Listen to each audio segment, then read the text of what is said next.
안녕하세요. 세상만사 요지경 속이다입니다.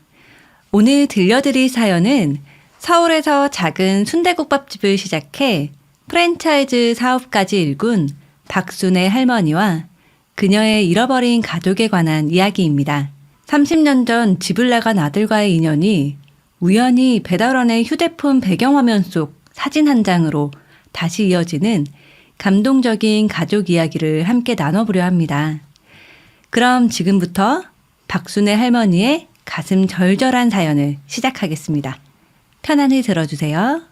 박순애 할머니는 여든을 바라보는 나이가 됐지만 여전히 새벽 5시면 어김없이 눈을 떴습니다. 50년 넘게 국밥집을 운영하며 몸에 밴 습관이었죠. 아직 어둑한 창밖을 바라보며 오늘도 무릎이 시큰거린다는 것을 느꼈어요.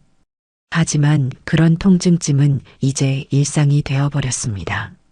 또 비가 오려나 침대 옆 탁자에 놓인 옛 액자를 무심코 바라봤어요. 25해 전 마지막으로 함께 찍은 아들 도연의 모습이 그대로 담겨 있었죠.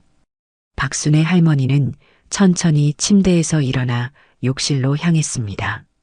거울 속에 비친 자신의 얼굴엔 깊은 주름이 패여 있었어요. 그 주름 하나하나엔 인생의 희로애락이 새겨져 있었습니다. 오늘도 열심히 살아봐야지. 간단히 세수를 마치고 옷을 갈아입은 박순애 할머니는 거실로 나왔어요. 넓은 아파트가 오히려 공허하게 느껴질 때가 많았습니다. 대형 프랜차이즈로 성장한 박순애 할머니, 할매국밥의 대표이사라는 명함이 무색하게 그녀의 일상은 외로움으로 가득했죠. 박순애 할머니는 부엌으로 향해 밥솥에 쌀을 씻어 넣고 물을 부었어요. 혼자 먹는 한 끼지만 정성을 다했습니다. 그것이 그녀의 삶의 철학이었으니까요. 모든 음식은 정성이 담겨야 한다는 신념으로 작은 국밥집에서 시작해 오늘날의 성공을 이룩했죠. 창밖으로 서서히 동이 트기 시작했어요. 단지 사이로 해가 떠오르는 모습이 보였습니다. 박순애 할머니는 매일 아침 이렇게 해가 뜨는 모습을 바라보며 아들 생각을 했어요. 도연이는 지금 어디서 해를 보고 있을까? 아직 살아있기는 한 걸까? 이런 생각들이 머릿속을 맴돌았습니다. 식탁에 앉아 혼자 아침을 먹으며 오늘 일정을 생각했어요. 오전에는 본사에서 회의가 있고 오후에는 새로 오픈하는 강남점 점검이 예정되어 있었습니다. 바쁜 하루가 될 것 같았죠. 그래도 바쁜 게 좋았어요. 바쁘지 않으면 지울 수 없는 과거의 그림자가 박순애 할머니를 덮치곤 했으니까요. 식사를 마치고 설거지를 하던 중 박순애 할머니의 핸드폰이 울렸습니다. 본사 비서였어요. 회의 시간이 조정되었다는 연락이었죠. 박순애 할머니는 조금 늦게 출근해도 된다는 사실에 마음의 여유가 생겼습니다. 오랜만에 여유롭게 차라도 한 잔 마시며 생각을 정리해 볼 수 있겠다 싶었어요. 창가에 앉아 차를 마시며 박순애 할머니는 문득 아들과의 마지막 다툼을 떠올렸습니다. 그때 그녀가 조금만 더 이해해줬더라면 도연이가 하고 싶어 했던 음악의 꿈을 조금이라도 응원해줬더라면 지금 이렇게 외롭게 혼자 살고 있진 않았을 텐데. 후회는 언제나 뒤늦게 찾아오는 법이었죠. 이제 와서 후회해봤자. 박순애 할머니는 깊은 한숨을 내쉬었어요. 그리고 천천히 몸을 일으켜 출근 준비를 했습니다. 오후 7시 박순애 할머니의 하루는 길고도 지치게 흘러갔어요. 강남점 점검은 생각보다 복잡한 문제들로 가득했습니다. 새로 들인 주방 설비에 문제가 있었고 인테리어 업체와의 소통도 원활하지 않았죠. 박순애 할머니는 매장을 나서며 깊은 한숨을 내쉬었어요. 세월이 흘러도 사업의 고충은 여전했습니다. 사장님, 차량 준비됐습니다. 기사가 정중히 인사하며 문을 열어주었어요. 박순애 할머니는 고개를 끄덕이며 뒷좌석에 몸을 맡겼습니다. 창밖으로 빠르게 지나가는 서울의 밤거리를 바라보며 문득 허기가 느껴졌어요. 아침부터 제대로 된 식사를 하지 못했다는 생각이 들었죠. 석재 씨, 오늘은 집에 먼저 데려다 주세요. 몸이 좀 피곤하네요. 평소라면 본사에 들러 마무리 업무를 확인하곤 했지만 오늘만큼은 일찍 귀가하고 싶은 마음이 들었습니다. 어쩐지 집에 빨리 가고 싶다는 생각이 들었어요. 그렇게 30분 후 박순의 할머니는 아파트 현관문을 열고 들어왔습니다. 어둑한 거실에 불을 켜자 적막함이 그녀를 맞이했어요. 넓은 집안이 더욱 공허하게 느껴졌죠. 박순의 할머니는 코트를 벗어 걸고 주방으로 향했습니다. 냉장고를 열어보니 반찬이라곤 몇 가지밖에 없었어요. 요즘은 식사 준비할 시간도 의욕도 없었습니다. 오늘은 그냥 배달시킬까? 박순의 할머니는 핸드폰을 꺼내 배달 앱을 열었어요. 무엇을 먹을지 고민하다가 문득 한 음식점이 눈에 들어왔습니다. 성심순대국밥이라는 이름이었죠. 자신의 가게와 경쟁업체이긴 했지만 갑자기 순대국밥이 당겼어요. 다른 국밥집의 맛도 궁금했고 어쩌면 자신의 가게 메뉴 개발에 참고할 수도 있을 것 같았습니다. 주문을 완료하고 박순의 할머니는 소파에 앉아 텔레비전을 켰어요. 뉴스에서는 경제 상황에 대해 떠들어대고 있었습니다. 그녀는 멍하니 화면을 바라보며 생각에 잠겼어요. 이제 78, 더 이상 사업을 확장할 나이도 아니었고 그렇다고 물려줄 자식도 없었죠. 그동안 쌓아온 모든 것들이 무슨 의미가 있을까 하는 생각이 들곤 했습니다. 40분쯤 지났을까 초인종 소리에 박순의 할머니는 정신을 차렸어요. 천천히 일어나 현관으로 걸어갔습니다. 문을 열자 젊은 배달원이 서 있었죠. 20대 중반으로 보이는 청년이었어요. 검은 배달 가방을 들고 있었고 한 손에는 카드 결제기를 들고 있었습니다. 성심순대국밥 주문하셨죠? 17,000원입니다. 배달원은 공손하게 말했어요. 박순의 할머니는 지갑에서 카드를 꺼내 건넸습니다. 감사합니다. 결제 도와드릴게요. 배달원이 카드를 받아 결제기에 꽂았어요. 그 순간 박순의 할머니의 시선이 우연히 배달원의 핸드폰 화면에 머물렀습니다. 결제 앱을 실행하면서 잠시 배경화면이 보였는데 그 사진 속 인물이 너무나 낯익었어요. 박순의 할머니의 심장이 갑자기 빠르게 뛰기 시작했습니다. 저기, 그 사진. 박순의 할머니의 목소리가 미세하게 떨렸어요. 배달원은 의아한 표정으로 그녀를 바라봤죠. 네. 아, 이거요? 제 아버지 사진입니다. 박순의 할머니는 숨을 고르려 노력했어요. 그 사진 속 남자는 분명 자신의 아들 도연이었습니다. 25해 전에 집을 나간 그때보다는 나이가 들었지만 틀림없이 도연이었어요. 박순의 할머니의 다리에 힘이 풀리는 것 같았습니다. 혹시 그 사진 좀 더 볼 수 있을까요? 배달원은 어리둥절한 표정으로 박박순의 할머니를 바라봤어요. 낯선 노인이 자신의 핸드폰을 보자고 하니 당황스러웠을 테지만 그는 예의 바르게 응했습니다. 네, 그러세요. 배달원이 핸드폰 잠금을 풀고 배경화면을 보여주었어요. 박순의 할머니는 떨리는 손으로 핸드폰을 받아들고 화면을 자세히 들여다봤습니다. 사진 속에는 35즈음으로 보이는 남자가 5살 정도의 아이와 함께 웃고 있었죠. 틀림없었어요. 그 남자는 도연이었습니다. 나이가 들어 얼굴은 조금 달라졌지만 그 웃는 모습은 여전했어요. 이 사진, 언제 찍은 거니? 박순의 할머니의 목소리가 떨렸습니다. 배달원은 조금 의아한 눈빛으로 대답했어요. 20해 전쯤이요. 제가 5살 때 아버지와 함께 찍은 사진입니다. 박순의 할머니는 심장이 멎는 것 같았어요. 이 청년이 도연이의 아들? 그럼 자신의 손자라는 말인가? 그녀는 청년의 얼굴을 자세히 들여다봤습니다. 이제 보니 도연이를 닮은 눈매가 보였어요. 같은 곱슬거리는 머리카락, 같은 눈의 모양. 의심할 여지가 없었죠. 내 아버지. 지금은 어디 계시니? 배달원의 표정이 순간 어두워졌어요. 그는 한숨을 내쉬며 대답했습니다.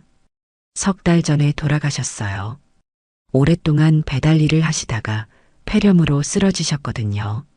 박순의 할머니는 그 자리에서 주저앉을 것만 같았어요. 아들이 죽었다고? 25해 동안 그리워하고 찾아 헤매던 아들이 자신도 모르는 사이에 세상을 떠났다니.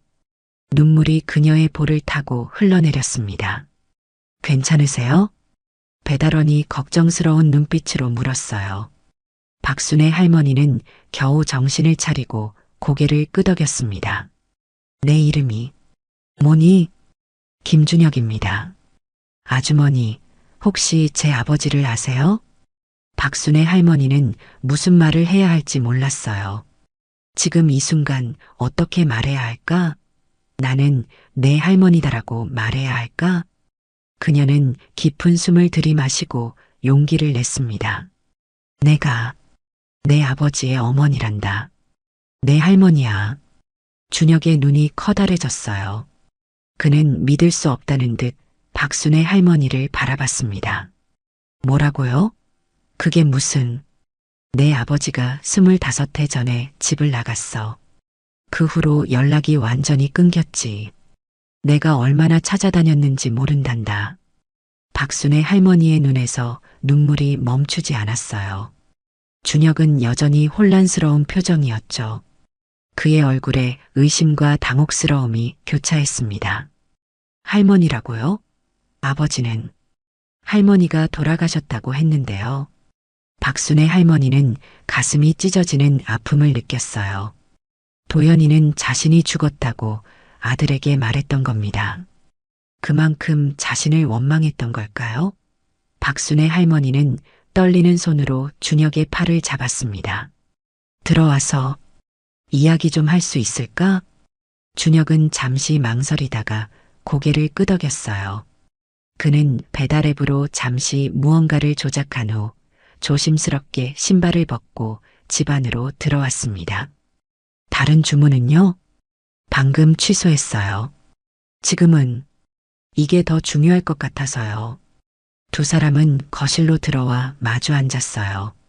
사이에는 찬 국밥 한 그릇이 놓여 있었지만 아무도 신경 쓰지 않았습니다. 준혁은 혼란스러운 표정으로 박순의 할머니를 바라봤어요. 박순의 할머니는 어디서부터 이야기를 시작해야 할지 몰랐죠. 내 아버지는 어떻게 지냈니? 행복했니? 준혁은 잠시 침묵했다가 조용히 대답했어요. 힘들게 사셨어요. 제가 어릴 때부터 배달 일을 하셨고 저를 키우느라 많이 고생하셨죠. 그래도 절대 포기하지 않으셨어요. 마지막 순간까지도요. 박순의 할머니의 눈에서 눈물이 멈추지 않았어요. 아들 도연이가 아이를 키우느라 고생했다는 말에 가슴이 찢어지는 것 같았습니다. 자신이 옆에서 도와줬더라면 도연이가 그렇게 힘들게 살지 않았을 텐데 후회가 물밀듯이 밀려왔죠. 내 어머니는 어디 계시니? 준혁은 창밖을 바라보며 담담하게 대답했어요. 아버지가 돌아가시고 나서 미국으로 떠났습니다. 어머니는 제가 어릴 때부터 자주 집을 비웠어요. 그리고 결국 다른 사람을 만나 새 삶을 살기로 했죠. 박순의 할머니는 준혁의 얼굴을 자세히 살펴봤습니다. 25년 동안 단 한 번도 만난 적 없는 손자였지만 그 모습에서 도연이의 흔적을 찾을 수 있었어요. 특히 눈매와 입술 모양은 너무나 닮아 있었죠. 내가 정말 내 손자구나. 박순의 할머니는 떨리는 손을 뻗어 준혁의 손을 잡으려 했어요. 하지만 준혁은 미세하게 몸을 뒤로 뺐습니다. 그의 눈에는 여전히 의심과 혼란이 가득했죠. 정말 제 할머니가 맞다면 왜 이제야 나타나신 거죠? 아버지가 그렇게 고생할 때 왜 도와주지 않으셨어요? 준혁의 목소리에는 원망이 묻어 있었어요. 박순의 할머니는 깊은 한숨을 내쉬었습니다. 내 아버지가 집을 나갔을 때 나는 그가 어디로 갔는지 전혀 몰랐단다. 찾아다녔지. 정말 많이 찾았어. 하지만 도연이는 너무 철저하게 자취를 감췄던 거야. 박순의 할머니는 천천히 일어나 거실 벽장으로 다가갔어요. 오래된 상자 하나를 꺼내와 준혁 앞에 놓았습니다. 이건 내가 내 아버지를 찾기 위해 했던 노력들이야. 상자를 열자 그 안에는 여러 장의 실종 신고서와 사설 탐정에게 의뢰한 서류들, 그리고 전국 각지의 경찰서에 보낸 편지들이 가득했어요. 준혁은 말없이 그 서류들을 하나씩 살펴봤습니다. 이걸 다 아버지를 위해서요? 그래, 너무 늦게 깨달았어. 내가 도연이의 꿈을 이해해주지 못했다는 걸. 내가 잘못했어. 박순의 할머니의 목소리가 흔들렸어요. 준혁은 잠시 생각에 잠겼다가 조용히 말했습니다. 아버지는 항상 음악을 좋아하셨어요. 집에서 기타를 치시면서 저에게 노래를 불러주곤 하셨죠. 하지만 제게 음악은 취미로만 하라고 자주 말씀하셨습니다. 박순의 할머니는 가슴이 아팠어요. 도연이는 끝까지 음악을 사랑했지만 자신의 아들에게는 같은 실수를 하지 말라고 당부했던 거죠. 도연이에게 음악은 꿈이었는데 그 꿈을 응원해주지 못했던 자신이 원망스러웠습니다. 내 아버지는 정말 재능이 있었단다. 기타 소리만 들으면 그 곡을 바로 따라 칠 수 있었지. 하지만 나는 그런 재능을 인정하지 않았어. 단지 국밥집을 물려받기를 바랐을 뿐이었지. 준혁의 눈빛이 조금씩 달라지고 있었어요. 원망과 의심이 조금은 누그러진 듯 했습니다. 그는 주머니에서 핸드폰을 꺼내 무언가를 열어보였죠. 이건 아버지가 제게 남긴 마지막 녹음이에요. 핸드폰에서 기타 소리가 흘러나왔어요. 도연의 목소리였습니다. 그 목소리를 들으니 박순의 할머니의 가슴이 더욱 아파왔죠. 25년 만에 듣는 아들의 목소리. 나이가 들어 허스키해진 목소리였지만 분명 도연이었어요. 준혁아, 아빠가 너무 보고 싶을 거야. 하지만 너는 씩씩하게 잘 살아갈 거라 믿어. 넌 항상 강했으니까. 노래는 계속되었고 준혁과 박순의 할머니는 말없이 그 음악에 귀를 기울였습니다. 도연의 마지막 선물이었어요. 노래가 끝나고 방 안에는 깊은 침묵만이 남았습니다. 박순의 할머니는 눈물을 닦아내며 떨리는 목소리로 입을 열었어요. 목소리가 많이 변했구나. 하지만 노래하는 방식은 여전해. 준혁은 핸드폰을 다시 주머니에 넣으며 무거운 표정을 지었습니다. 그의 눈가에도 어느새 눈물이 맺혀 있었어요. 아버지는 마지막까지 음악을 사랑하셨어요. 병원 침대에 누워서도 기타를 치고 싶어 하셨죠. 박순의 할머니는 가슴 한편이 무너져 내리는 듯한 느낌을 받았습니다. 아들이 마지막 순간에도 음악을 사랑했다는 사실이 그녀를 더욱 괴롭게 했어요. 자신이 빼앗으려 했던 그 꿈을 도연은 끝까지 놓지 않았던 거죠. 준혁아, 너는 지금 어떻게 지내고 있니? 준혁은 잠시 망설이다 담담히 대답했어요. 대학은 중퇴했습니다. 아버지가 아프시면서 병원비를 벌어야 했거든요. 지금은 배달 일을 하면서 월세방에서 혼자 살고 있어요. 박순의 할머니는 마음이 아팠습니다. 손자가 자신과 같은 고생을 하고 있다는 사실이 너무나 슬펐어요. 자신은 가난한 시절부터 시작해 국밥 한 그릇으로 재산을 일구었지만 그 과정에서 가장 소중한 것을 잃어버렸죠. 이제 와서 물질적 성공이 무슨 의미가 있을까 싶었습니다. 난 내가 있는 줄도 몰랐단다. 도연이가 결혼했다는 소식조차 듣지 못했어. 알았더라면. 준혁의 눈빛이 차갑게 변했어요. 알았다면 뭐가 달라졌을까요? 아버지는 끝까지 할머니에 대해 말씀하지 않으셨어요. 가끔 술에 취해서 어머니라는 말씀을 하실 때면 항상 날 이해하지 못했던 사람이라고 하셨죠. 그 말에 박순의 할머니는 가슴이 찢어지는 듯 했습니다. 아들이 자신을 그렇게 생각했다니. 하지만 부정할 수도 없었어요. 그녀는 정말 도연을 이해하지 못했으니까요. 맞아. 나는 도연이를 정말 이해하지 못했어. 내 욕심으로 그 아이의 꿈을 짓밟았지. 하지만 내가 있었다면 내가 조금이라도 도울 수 있었을 텐데. 박순의 할머니는 떨리는 손으로 탁자 위에 있던 핸드백을 열었어요. 그리고 지갑에서 바랜 사진 한 장을 꺼냈습니다. 도연이 18살 때 찍은 사진이었죠. 기타를 들고 환하게 웃고 있는 모습이었어요. 이게 내 아버지야. 음악 경연대회에서 상을 받았을 때 찍은 사진이란다. 준혁은 조심스럽게 사진을 받아들었습니다. 그의 눈에서는 복잡한 감정이 엿보였어요. 아버지의 젊은 시절 모습을 처음 보는 듯 했죠. 아버지가 상을 받았다고요? 그래, 도연이는 정말 재능이 있었어. 하지만 나는 그걸 취미로만 여겼지. 국밥집은 내가 물려받아야 한다고 강요했단다. 준혁은 조용히 사진을 바라봤어요. 사진 속 아버지의 환한 미소가 그에게 많은 것을 말해주고 있었습니다.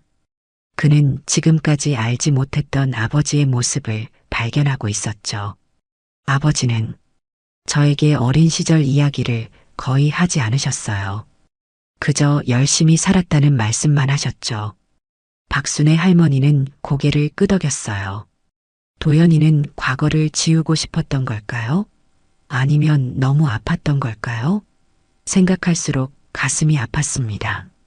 준혁아, 이제라도 우리가 서로를 알아가면 안 될까? 내가 내 할머니가 되어줄게. 준혁은 박박순의 할머니의 말에 즉각 대답하지 않았습니다. 그의 눈빛에는 복잡한 감정이 교차하고 있었어요. 25년간 단 한 번도 본 적 없는 할머니가 갑자기 나타났으니 혼란스러운 건 당연했죠. 전 잘 모르겠어요. 갑자기 이런 상황이 좀 받아들이기 어렵습니다. 박순의 할머니는 이해한다는 듯 고개를 끄덕였어요. 억지로 가족이 되자고 강요할 수는 없었습니다. 그것이 또다시 자신의 욕심이 될 테니까요. 이해해. 서두르지 말자. 내가 필요한 시간만큼 줄게. 준혁은 자리에서 일어났어요. 그의 얼굴에는 피로가 가득했습니다. 하루 종일 배달 일을 하고 있었을 테니까요. 이제 가봐야 할 것 같아요. 다른 주문들이 밀려 있어서. 박순의 할머니도 함께 자리에서 일어섰어요. 나가는 준혁을 붙잡고 싶은 마음이 간절했지만 그녀는 참았습니다.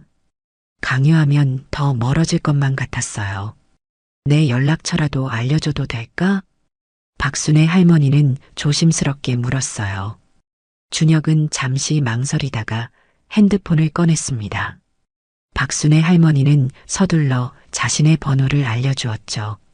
준혁이 그 번호를 저장하는 모습을 보며 작은 희망이 생겼어요. 언제든 연락해도 돼. 무슨 일이 있든 내 할머니가 도와줄게. 준혁은 묵묵히 고개를 끄덕였습니다. 그는 현관으로 향했고 박순의 할머니는 그를 배웅했어요. 문이 닫히고 준혁의 발소리가 멀어지자 박순의 할머니는 그 자리에 주저앉았습니다. 감정이 복받쳐 올라 더 이상 참을 수 없었어요. 그날 밤 박순의 할머니는 오랜만에 오래된 앨범을 펼쳐보았습니다. 도연이의 어린 시절부터 성인이 되기까지의 사진들이 가득했어요. 그 시절로 돌아갈 수 있다면, 다시 한번 기회가 주어진다면, 박순의 할머니는 모든 것을 다르게 할 것만 같았습니다. 일주일이 지났지만 준혁에게서는 연락이 없었어요. 박순의 할머니는 매일 핸드폰을 확인했지만 준혁의 이름은 보이지 않았습니다.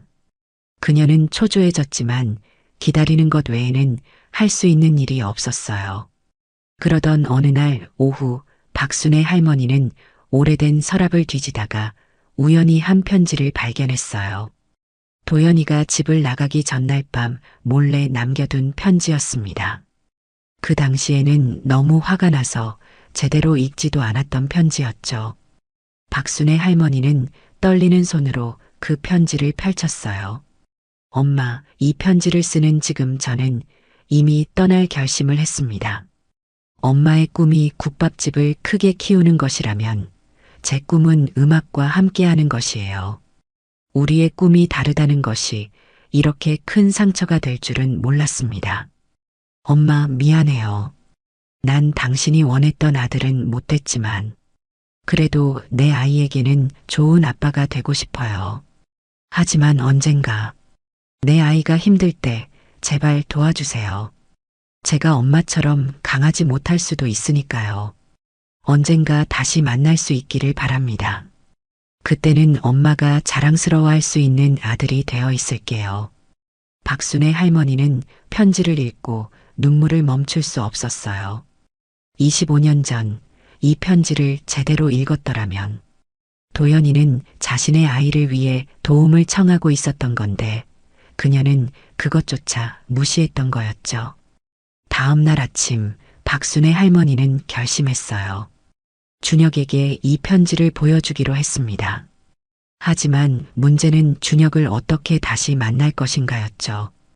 박순의 할머니는 배달 앱을 열어 지난번 주문 정보를 확인했습니다. 로얄 배달이라는 업체 정보가 기록되어 있었어요. 이른 아침 박순의 할머니는 평소보다 더 일찍 일어나 평상시와는 다르게 단정하지만 화려하지 않은 옷을 입었습니다. 오늘은 박박순의 할머니 할매국밥 대표가 아닌 그저 손자를 찾아 나선 할머니로서 나서고 싶었어요. 그녀는 운전기사에게 오늘은 쉬라고 말하고 직접 차를 몰았습니다. 로얄 배달 사무실은 서울 외곽의 작은 상가 건물 2층에 있었어요. 박순의 할머니는 깊은 숨을 들이마시고 사무실 문을 열었습니다. 안에는 몇몇 배달원들이 아침 배달을 준비하고 있었고 접수 카운터에는 중년 남성이 앉아 있었어요. 안녕하세요. 무엇을 도와드릴까요? 카운터의 남성이 박순의 할머니를 보고 물었습니다. 박순의 할머니는 조금 긴장된 모습으로 대답했어요. 저 여기서 일하는 김준혁 씨를 좀 찾고 있습니다. 남성의 눈빛이 의심스러워졌어요. 죄송하지만 저희 직원 정보는 함부로 알려드릴 수 없습니다. 혹시 무슨 일로 찾으시는지요? 박순의 할머니는 잠시 망설였습니다. 진실을 말해야 할까? 아니면 다른 방법을 써야 할까? 하지만 더 이상 숨기고 싶지 않았어요. 저는 준혁 씨의 할머니입니다. 오랫동안 헤어져 지냈다가 최근에 우연히 만났어요. 그에게 꼭 전해야 할 것이 있습니다. 남성은 여전히 의심스러운 눈빛이었지만 박순의 할머니의 진심 어린 표정에 조금 누그러진 것 같았어요. 김준혁 씨는 오늘 휴무입니다. 내일 출근할 예정이에요. 그럼 혹시 연락처를 알려주실 수 있을까요? 남성은 고개를 저었습니다. 죄송합니다만 그건 더더욱 안 됩니다. 직원 개인정보니까요. 박순의 할머니는 실망했지만 포기하지 않았어요. 그럼 그의 주소라도 알 수 있을까요? 정말 중요한 일입니다. 남성이 말하려는 순간 옆에 있던 젊은 여성 배달원이 끼어들었습니다. 저 준혁 오빠 말씀하시는 거예요? 제가 알아요. 오빠 지금 마장동 쪽에 살아요. 행복 원룸 2층. 카운터의 남성이 여성 배달원을 제지하려 했지만 이미 정보는 새어나갔어요. 박순의 할머니는 재빨리 그 주소를 기억했습니다. 정말 고맙습니다. 정말 중요한 일이에요. 박순의 할머니는 깊이 감사 인사를 하고 서둘러 사무실을 나왔습니다. 그리고 마장동으로 향했어요. 1시간 후 박순의 할머니는 행복 원룸 앞에 서 있었습니다. 낡은 3층 건물이었어요. 2층으로 올라가 복도를 따라 걷다 보니 문에 붙은 이름표가 보였습니다. 김준혁이라고 쓰여 있었어요. 박순의 할머니는 심호흡을 하고 문을 두드렸습니다. 잠시 후 문이 열렸어요. 준혁이 잠에서 막 깬 듯한 얼굴로 나타났습니다. 그는 박순의 할머니를 보고 놀란 표정을 지었어요. 아주머니, 여기는 어떻게 하셨어요? 박순의 할머니는 미안한 표정으로 대답했습니다. 미안하구나. 이렇게 불쑥 찾아와서. 하지만 내게 꼭 보여주고 싶은 게 있어서. 준혁은 잠시 망설이다가 문을 활짝 열었어요. 들어오세요. 좁지만. 박순의 할머니는 조심스럽게 안으로 들어갔습니다. 작은 원룸이었지만 깔끔하게 정돈되어 있었어요. 벽 한쪽에는 기타가 걸려 있었죠. 박순의 할머니는 그 기타를 보고 가슴이 찡해졌습니다. 도연이의 유품일까요? 그 기타는 아버지 것이에요. 유일하게 남은 형태가 온전한 유품이죠. 박순의 할머니는 고개를 끄덕였어요. 그리고 가방에서 도연의 편지를 꺼냈습니다. 준혁아, 이건 내 아버지가 집을 나가기 전날 밤에 남긴 편지란다. 그때는 내가 너무 화가 나서 제대로 읽지도 않았어. 하지만 어제 오래된 서랍을 정리하다가 다시 발견했지.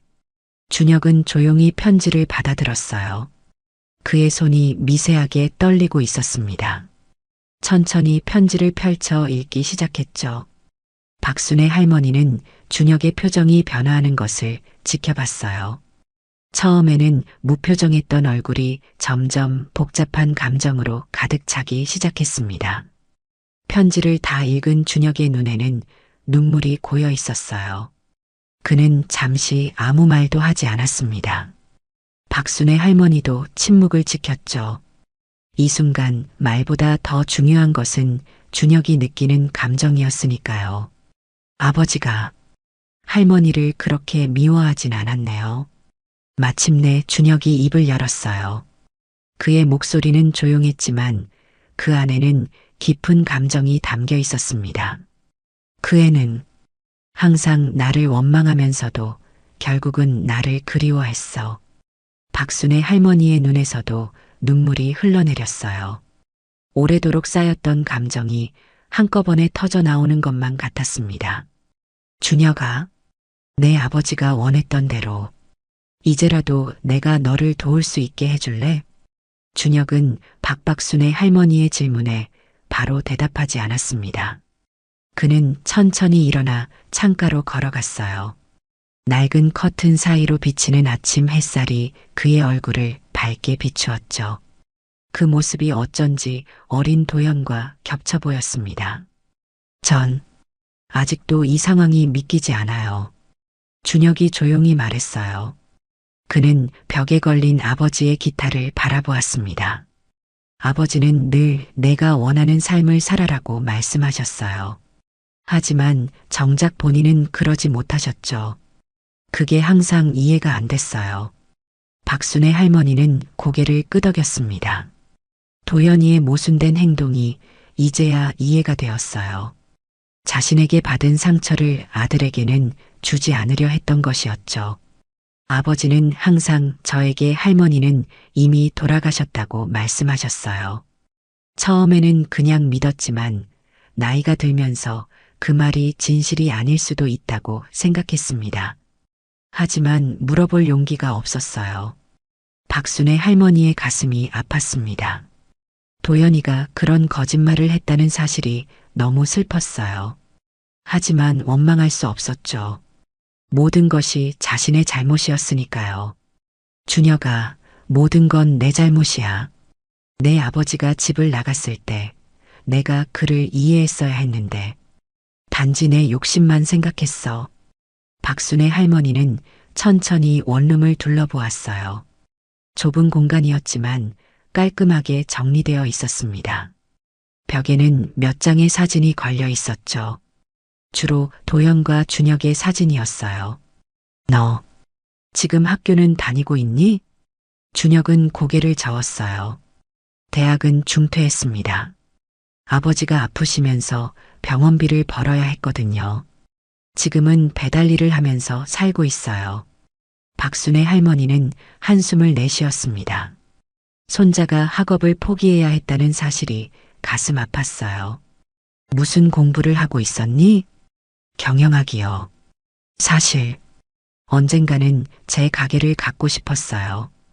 그 말에 박순의 할머니는 가슴이 찡해졌습니다. 자신이 도연에게 바랐던 것을 손자는 스스로 원하고 있었던 거였어요. 준혁아, 할머니가 도울게. 다시 학교로 돌아가고 싶지 않니? 준혁은 놀란 듯 박순의 할머니를 바라봤습니다. 그건 물론 가고 싶지만 현실적으로 불가능해요.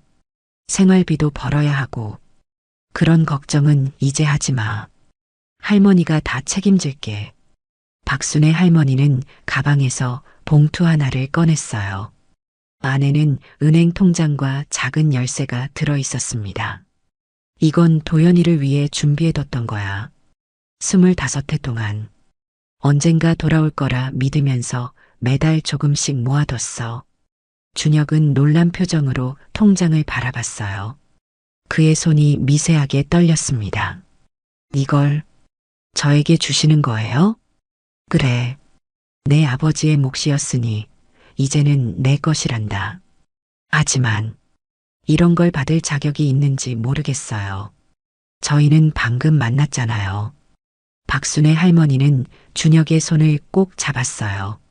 내 아버지가 편지에 썼듯이 내가 내게 도움이 필요할 때 도와주길 원했어. 이제라도 그 소원을 들어줄 수 있게 해다오. 준혁의 눈에서 눈물이 흘러내렸어요. 그는 오랫동안 참아왔던 감정을 더 이상 억누를 수 없었습니다. 사실 아버지가 돌아가시고 나서 너무 외로웠어요. 친척도 없고 의지할 곳이 없었죠. 때로는 이대로 포기하고 싶을 때도 있었습니다. 박순의 할머니는 준혁을 조심스럽게 품에 안았어요. 처음에는 어색했지만 이내 준혁도 할머니의 품에 안겼습니다. 할머니, 제가 너무 늦게 왔나요? 박순의 할머니는 눈물을 참지 못하고 그를 더 꼭 안았어요. 아니야, 너무 늦지 않았어. 이제야 찾았구나. 내 손자. 그 순간 25년의 공허함과 외로움이 가족이라는 이름으로 채워졌습니다. 준혁은 처음으로 박순의 할머니를 할머니라고 부르며 받아들였고 박순의 할머니는 마침내 잃어버렸던 가족을 되찾았어요. 열쇠는 강남에 있는 작은 음악 작업실의 것이었습니다. 도연이 돌아온다면 음악을 할 수 있도록 준비해둔 공간이었죠. 준혁은 그곳을 방문했고 아버지의 흔적이 남아있는 공간에서 많은 시간을 보냈어요. 시간이 흐르면서 준혁은 대학에 복학했고 할머니의 사업에도 관심을 보이기 시작했습니다. 그는 아버지와 달리 경영에 타고난 재능이 있었어요. 박순의 할머니의 국밥 프랜차이즈는 준혁의 새로운 아이디어로 더욱 번창했고 둘은 함께 일하며 더 가까워졌습니다. 1년 후 박순의 할머니와 준혁은 함께 도연의 묘소를 찾았어요. 그들은 나란히 무릎을 꿇고 도연에게 이야기했습니다. 도연아, 이제 우리 함께 있단다. 내가 원했던 대로.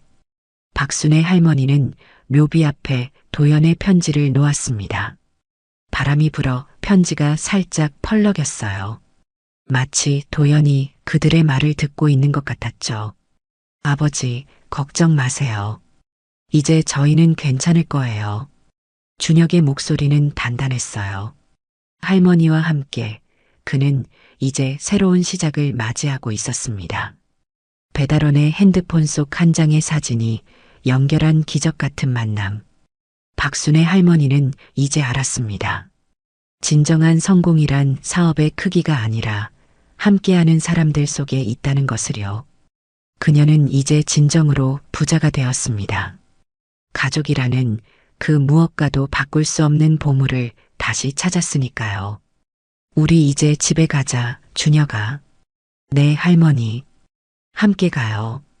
그렇게 새로운 시작을 알리는 봄날의 햇살 아래 할머니와 손자는 서로의 손을 꼭 잡고 미래를 향해 걸어갔습니다.